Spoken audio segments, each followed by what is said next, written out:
In this video, we'll delve into events that occurred in 2011. The small city of Chicopee, Massachusetts was shocked when a resident was found dead in the kitchen of her apartment. Initially, the investigators believed that they would solve the case quickly. However, the case of 20-year-old Amanda Ploss remained unsolved for more than 2 years. One fateful day, the police decided to take another look at the evidence they had. All this time, the solution was right under their noses. Amanda Lynn Ploss was born on December 11, 1990. She grew up in Chicopee, Massachusetts with her sister Emily and brother Nicholas. Michelle Matthiessen said her daughter was a hippie, and she often joked, telling her that she'd been born generations too late. In 2011, Amanda worked as a waitress at Friendly's in Chicopee. She was dating a 27-year-old carpenter named Seth Green. On August 26, 2011, Seth called 911 and reported that he had found Amanda unresponsive in the kitchen of her apartment. At that time, Amanda lived on the 3rd floor of this house. When Seth called 911, he was crying while telling the operator she was already unconscious on the floor when he came. There were many wounds on her body, and Seth said he couldn't help her. He was shocked and asked to send the police and an ambulance. When paramedics arrived at the scene, they pronounced Amanda dead from stab wounds to the chest, throat, and abdomen. The police cordoned off the house where the crime took place. When the first officers arrived, they found Seth on the porch. He was crying and couldn't come to his senses. Detectives carefully searched Amanda's apartment. Whoever the perpetrator was, they managed to escape, but left some evidence. The first thing that caught the eye of detectives when examining the crime scene was a large amount of blood splatter in the kitchen. They knew the attack took place there and that the weapon of the crime was most likely a knife that the perpetrator took with them. The police also found visible shoe prints from Nike sneakers on the floor and broken window glass in the room, where someone's palm print remained. The motive for this brutal crime remained a mystery. Given the nature and number of wounds on Amanda's body, detectives had reason to believe that she might have known the attacker and that the motive for this crime was personal enmity. Therefore, the first suspect was Amanda's boyfriend, Seth Green.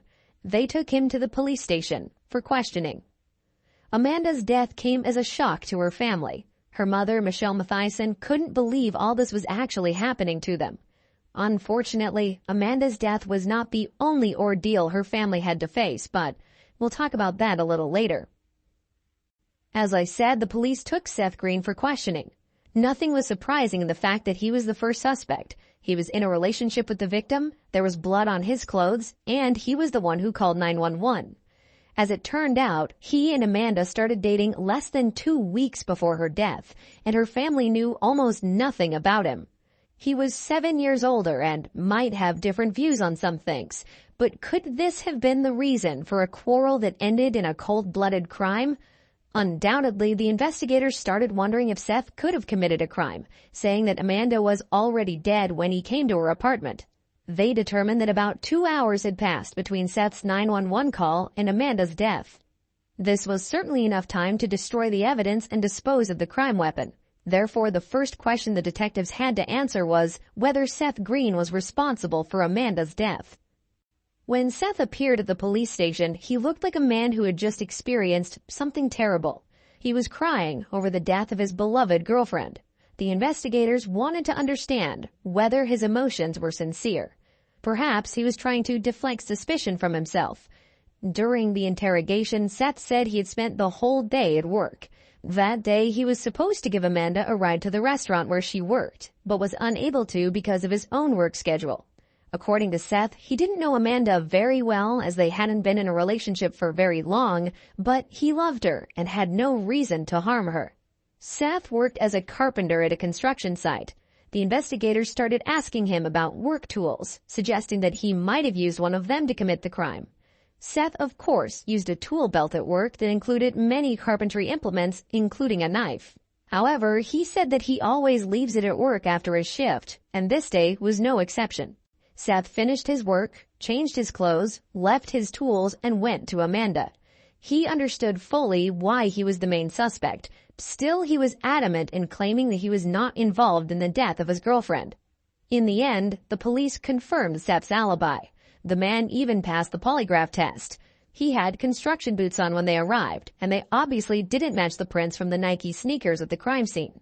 In addition, Seth's shoe size was significantly larger. The palm print on the glass didn't belong to Seth either. With all this in mind, the police excluded him from the list of suspects.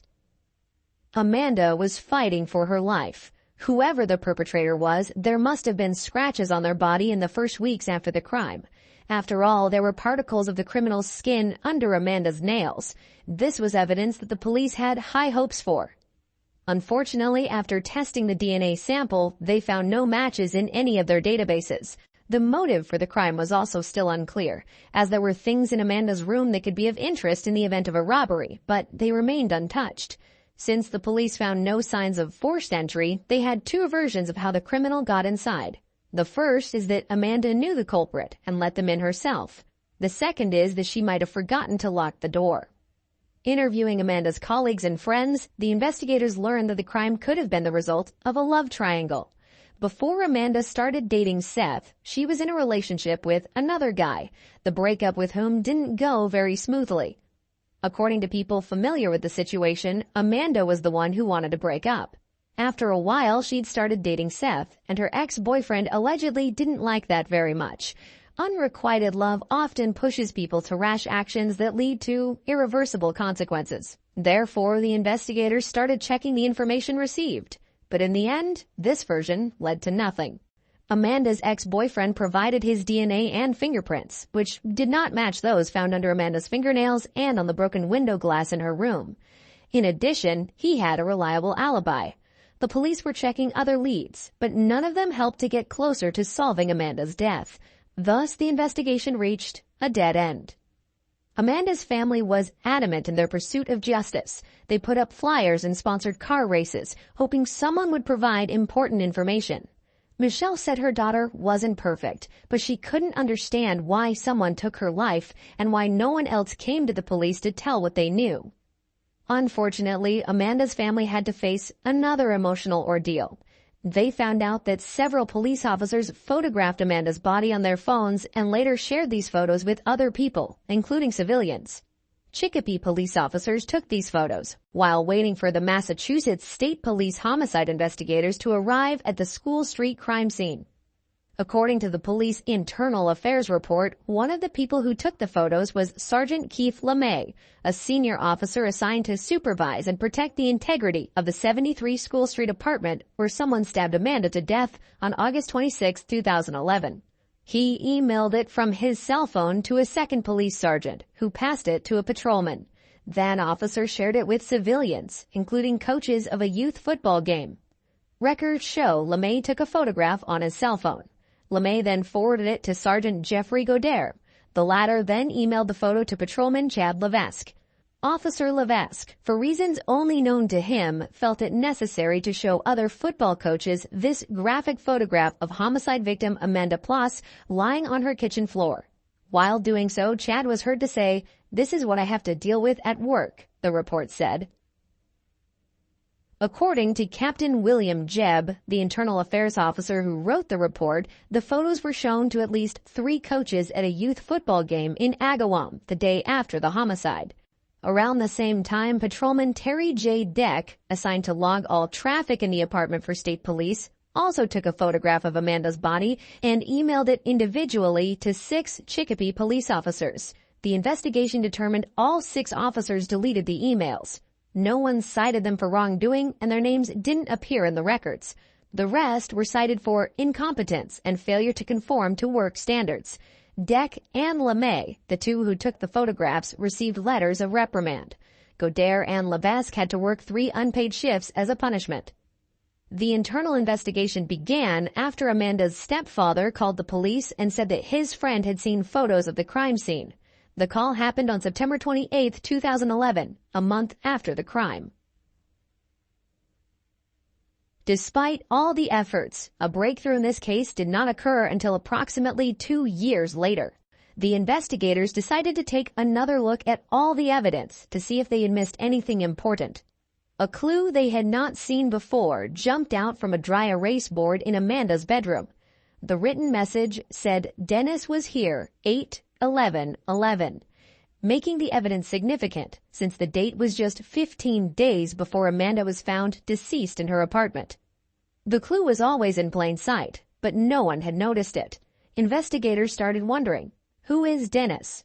The police had never heard that name throughout the entire investigation. Detectives checked Amanda's phone records and social media posts.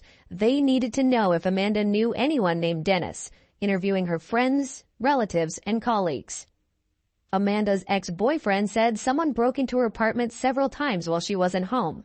He also told the police that Amanda suspected a young Puerto Rican man whose name started with a D. Amanda wanted to solve the situation amicably. Amanda knew this man, so she preferred talking to him first. During their meeting, Amanda tried to bring up the break-ins, but the man dismissed them. Amanda then informed him that a neighbor had seen him in her apartment. She also respectfully requested him to return her belongings, but the man got offended and left. Now, one of the most crucial tasks for the investigators was to find out who Dennis was and whether he was the one who took Amanda's life. They discovered that at the time of the crime, a man named Dennis Rosa Roman lived just 3 blocks from the house where Amanda died. A background search on Rosa Roman revealed a history of breaking and entering. However, there was no palm print to compare to the one they found at Amanda's home. The police tracked down Dennis in Westfield, Massachusetts. They requested Dennis to come to the station for a casual conversation, but he declined. In the conversation, he seemed extremely nervous and agitated. To their surprise, however, in November 2013, 22-year-old Rosa Roman showed up at the police station. The police questioned Dennis about his relationship with Amanda. While Dennis agreed that he knew Amanda from Chicopee, he said he hadn't seen her in a couple of years. His answer, of course, made sense. Amanda had been dead for the last couple of years. Investigators then asked him if he had ever been to Amanda's apartment. He said that he'd never been there and that he didn't know her very well at all. He said that he sometimes sold Amanda weed and that these were the rare occasions when they crossed paths. During the interrogation, Rosa Roman agreed to provide a DNA swab from the oral cavity and to tell the size of his shoes, which matched the one found at the crime scene. The officers noted that Rosa Roman was wearing Nike Air Max shoes, the same type, but with a different tread pattern than the footwear documented in the bloody tracks at the crime scene. After Rosa Roman provided his DNA, he refused to answer any further questions from the investigators, promising he would return to the police station in a few days and that they would finish the conversation then. At that time, the police had no grounds for his arrest, so they had to let him go. Of course, there were fears that he might go into hiding, and then the investigation might reach a dead end again. Amanda's phone record showed that she had spoken to Dennis 9 times, all on July 28, 2011. Amanda had called Dennis 4 times, and Dennis had called Amanda 5 times. Rosa Roman kept his promise. A few days later, he came back to the police station. However, he had now changed his tactics, saying that he sometimes communicated with Amanda. Allegedly, she told him someone had entered her apartment several times while she was not at home. She didn't report it to the police because whoever did it didn't take anything of value. The investigators at this point had heard the story of the break-in multiple times, and now were all but certain that Rosa Roman was the perpetrator breaking into Amanda's apartment when she wasn't there. It became increasingly evident to them that the man was hiding something. Plus, they couldn't see any other explanation for why he'd changed his initial testimony. All that remained was to find out what he was hiding and what he had to do with Amanda's death.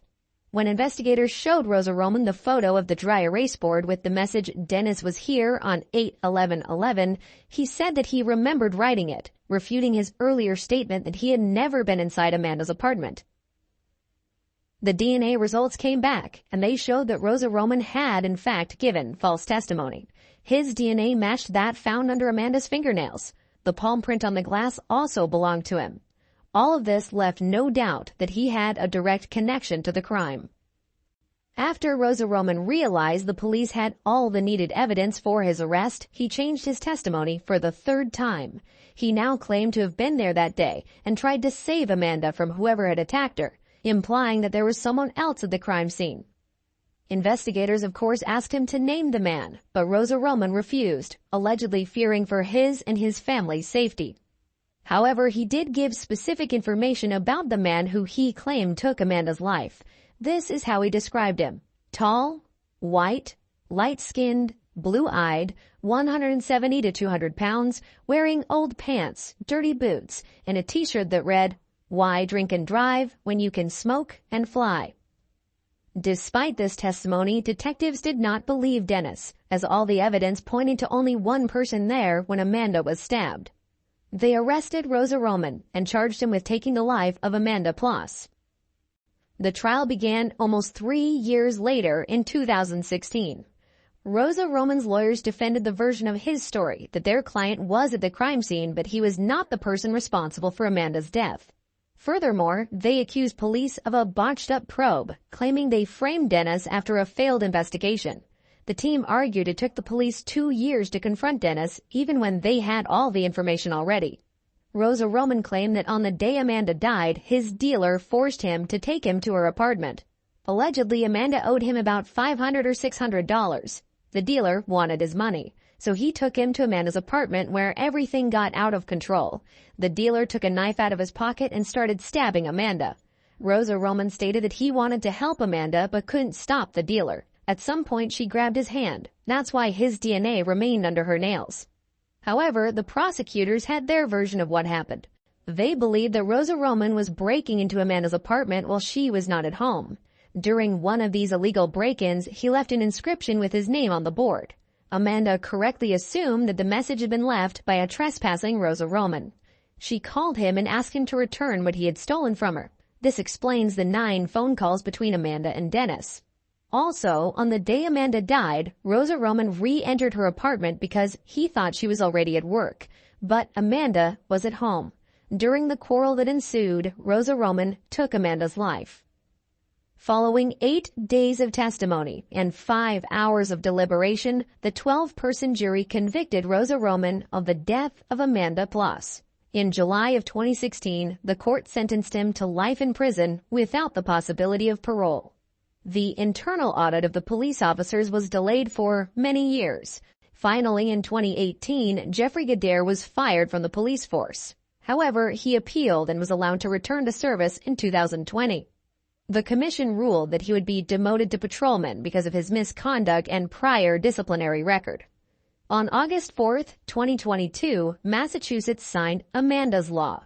It is now against the law in Massachusetts for first responders to take unauthorized photographs of crime scenes, making it a misdemeanor punishable by up to a year in jail and/or a $2,000 fine.